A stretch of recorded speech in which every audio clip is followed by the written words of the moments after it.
My Diary. Hai, namaku Amelia Zuhalmi, anak perempuan tunggal berusia 20 tahun yang memiliki keterbatasan fisik namun juga memiliki impian.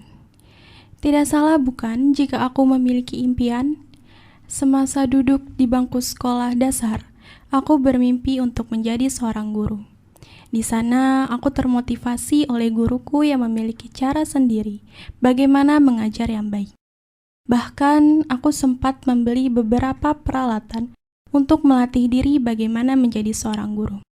Namun, pada akhirnya impian itu aku kubur dalam-dalam, karena kecil kemungkinan untuk aku bisa menjadi seorang guru. Hari demi hari, kulewati dengan keyakinan penuh bahwa semuanya akan baik-baik saja. Namun, keyakinan itu dikalahkan oleh perilaku orang lain terhadapku. Bagiku, dunia terlalu kejam untuk aku yang memiliki keterbatasan. Aku paham betul seperti apa keadaanku. Aku tidak ingin orang lain membantuku karena rasa belas kasihan. Dari sekian banyak orang, aku hanya ingin dianggap ada, tidak dibedakan, tidak diasingkan, tidak dijauhi, dan tidak dijadikan bahan omongan. Dengan keterbatasan yang kumiliki, aku menjadi takut untuk bertemu orang, takut bersosialisasi, dan dalam keramaian aku merasa tidak pantas berada di sana. Orang lain mungkin menganggapku rendah, tidak bisa melakukan apapun, dan selalu merepotkan. Namun, dengan adanya dukungan orang tuaku, membuatku membangkitkan semangat. Mereka selalu memberikanku motivasi hidup untuk tetap terus berjuang dan melanjutkan hidup meskipun dengan keterbatasan fisik. Mama papaku selalu berkata untuk tidak perlu takut dengan dunia, dan harus menunjukkan pada dunia bahwa aku layak untuk dihargai. Hari demi hari kulewati dengan penuh semangat dengan sendirinya. Semenjak impian itu aku kubur, aku tidak berhenti sampai di situ. Aku mencari kesibukan lain dengan menulis yang sekarang ini menjadi hobiku. Entah kenapa dengan menulis itu merupakan salah satu tempatku untuk menuangkan segala rasa yang kurasakan. Selain menulis, aku juga memiliki surat Al-Quran yang menjadi patokanku untuk terus semangat dalam hal apapun yang terjadi. Bismillahirrahmanirrahim. Alam nashrah laka sadrak wa wada'na anka ridrak alladhi anqadha dhahrak wa rafa'na laka dhikrak fa inna ma'al usri yusra فإذا فرغت فانصب وإلى ربك فارغب صدق الله العظيم. Surat itu adalah surat Al-Insyirah ayat 5 dan 6 yang berisikan tentang sesudah kesulitan akan ada kemudahan. Hal ini yang membuat aku yakin bahwa sesulit apapun rintangan yang kulalui akan ada kemudahan setelahnya. Hidupku tidak berhenti sampai di situ. Aku dan orang tuaku terus mencari pengobatan agar aku bisa sembuh. Akhirnya pengobatan itu aku dapatkan, namun jauh dari kota tempat tinggal. Pengobatan itu berada di daerah Jawa Tengah, kota Klaten. Di sana aku tinggal selama 9 bulan untuk masa pengobatan. Aku tinggal hanya bersama papa karena mama mencari nafkah di Jakarta yang kebetulan mama pada saat itu sedang memiliki pekerjaan. Pengobatan itu berada di Jawa Tengah, kota Klaten. Di sana aku tinggal selama 9 bulan untuk masa pengobatan. Aku tinggal hanya bersama papa karena mama mencari nafkah di Jakarta, yang kebetulan mama pada saat itu sudah memiliki pekerjaan.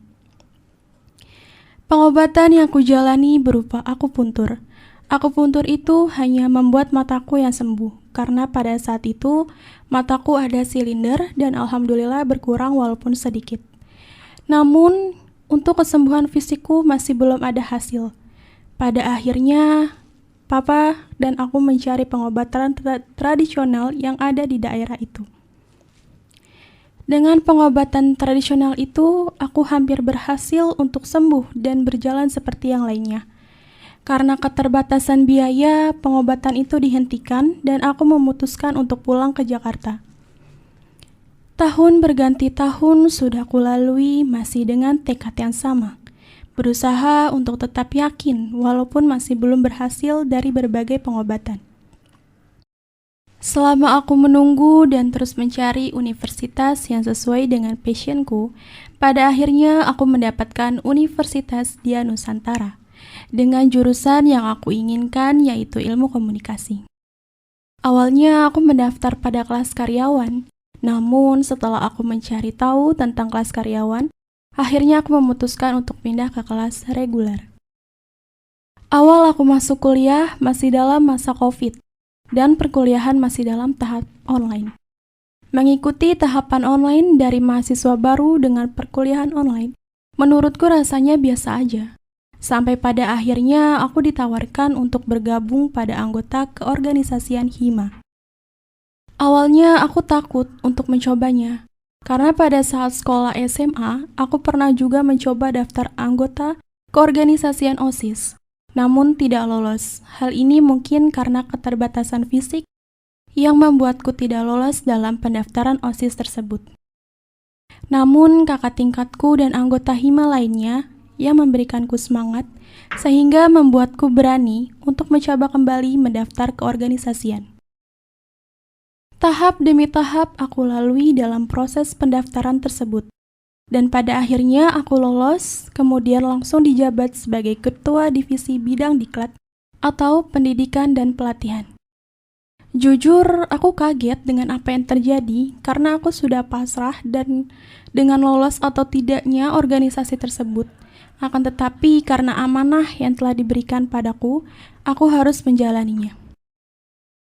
Selama aku masuk ke organisasian dan menjabat sebagai ketua, aku banyak belajar bagaimana seorang pemimpin yang baik.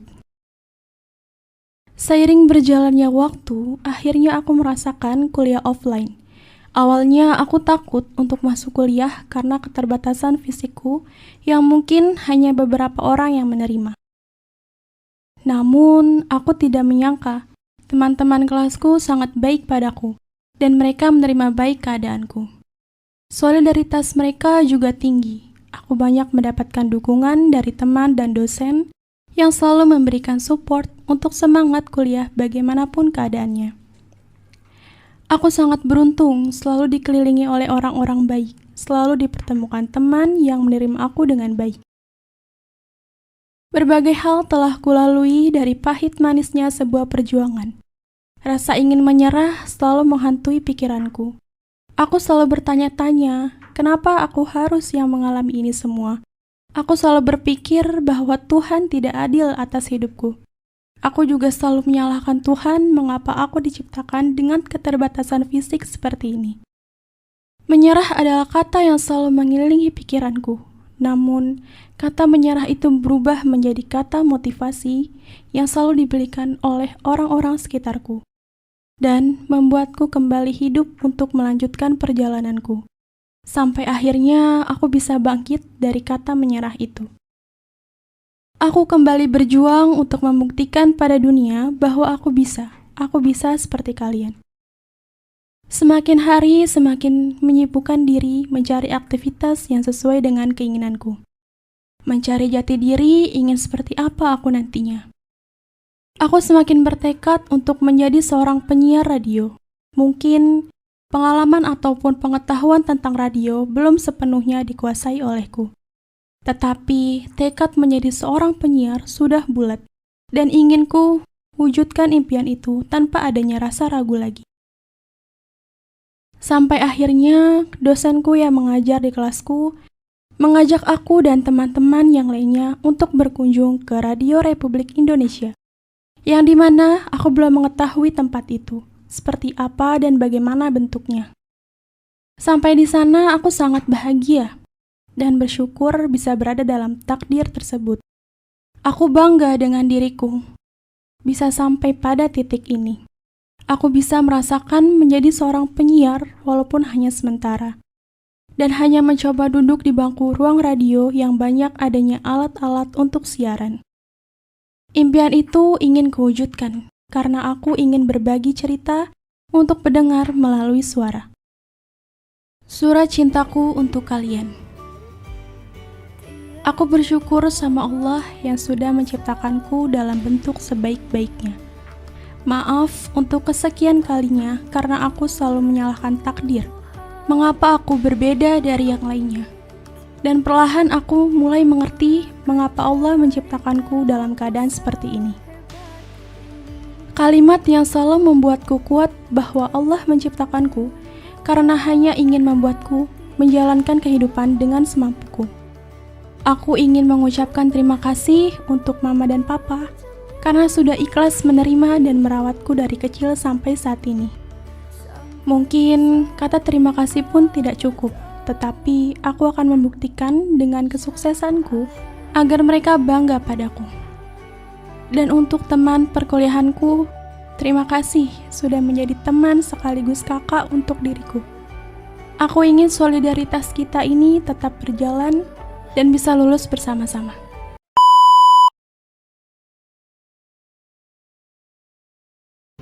Saya yakin siapapun punya mimpi, termasuk Amel, dengan kuliah di Universitas Dian Nusantara, insya Allah mimpi Amel menjadi broadcaster terhandal akan terwujud.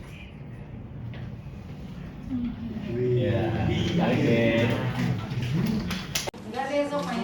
Iya Pak. Iya. Amel itu sosok yang baik, dia rajin dan tekun. Dia juga nggak patah semangat. Walaupun kondisinya seperti itu, tetap dia nggak pernah putus asa.